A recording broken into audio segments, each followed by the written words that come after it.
Hi everybody welcome my YouTube channel Viplav notes. आज video रे गणन संख्या 21 रु 30 जाए शिखेबी। आस शिखिनेबा।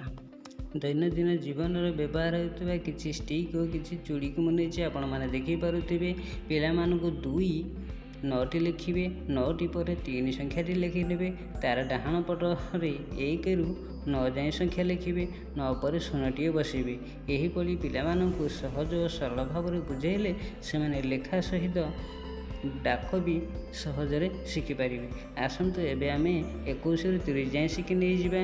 मु 2टी चूड़ी नहीं और 2टी नेचुरल स्टिक नहीं।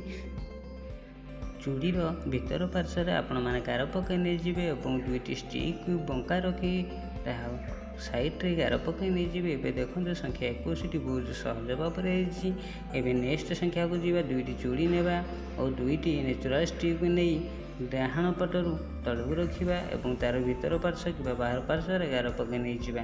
एबे संख्या 22टी हो जाए। परवर्ती संख्या को जीवा गोटे संपूर्ण चूड़ी नहीं जावा आउ गोटे चूड़ी को समान 2 भाग में भाग कर नहीं जावा और गोटे स्टिक को नहीं जावा ताकू यहीपरि भाव सजाड़ी रखा और तार भीतर कि बाहर पार्श्व गार पकई नहीं जाए। देखो संख्या 23टी बहुत भल भाव हो जाए। परवर्ती संख्या को जीवा चूड़ी नेबा गोटे नेचुरल स्टिक नेबा आउ गोटे ब्रश पातर 2 खंड अंश को नेबा और तार भीतर कि बाहर पार्श्व आंगुठी दबे धरी धीरे धीरे गार पकई नहीं जावा। एबे आसतु देखी नहीं संख्या 24टी बहुत सहज भाव में जाए। परवर्ती संख्या को जीवा से भली 3टी चूड़ी नेबा और गोटे नेचुरल स्टिक नेबा और 2टी छोट छोट स्टिक को नहीं 2टी चूड़ी मध्य रखी नेबा आ चूड़ीर भीतर पार्श्व कि बाहर पार्श्व आम धीरे धीरे गार पकई नहीं जावा और छोट छोट स्टिक 2टी को आंगुली दबे रखी धीरे धीरे गार पकई नहीं जाए। आपण मैंने देखिपे संख्या 25टी अति सहज और सरल भाव में हो। परवर्ती संख्या को जीवा आम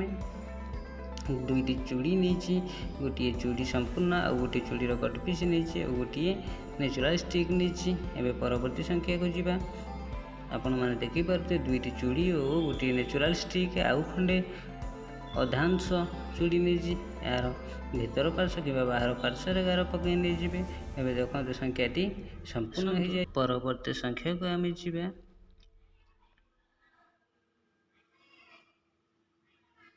मु गोटे चूड़ी नहीं गोटे नेचुरल स्टिक नहीं और 2टी प्लास्टिक स्टिक नहीं। स्टिक ऊपर तलक रखी आउ गोटे स्टिक बामर डाहाण को रखी तार भीतर पार्श्व कि बाहर पार्श्व आपण मैंने आंगुली मध्यम दबे रखिए और धीरे धीरे पेंसिल कि चौक मध्यम गार पकई नहीं जाए। संख्या 28टी संपूर्ण हो जाए। परवर्ती संख्या को जीवा मु गोटे चूड़ी नहीं गोटे अधा कंस चूड़ी नहीं आ गोटे नेचुरल स्टिक और गोटे ब्रशर पात खंडे नहीं पार्श्व कि बाहर पार्श्व गार पकई नहीं। संख्या 29टी संपूर्ण जाए। परवर्ती संख्या को जीवा गोटे चूड़ी को समान 2 भाग में भाग कराई नेबा 2टी चूड़ी को संयोग करवा और गोटे गोल चूड़ी नहीं जावा तार डाहाण पार्श्व रखी तार भीतर कि बाहर पार्श्व गार पकई नहीं जाए। देखो संख्या 30टी संपूर्ण होती। पिला सहज शिखे पिला लिखन शक्तिर विकास घटवा।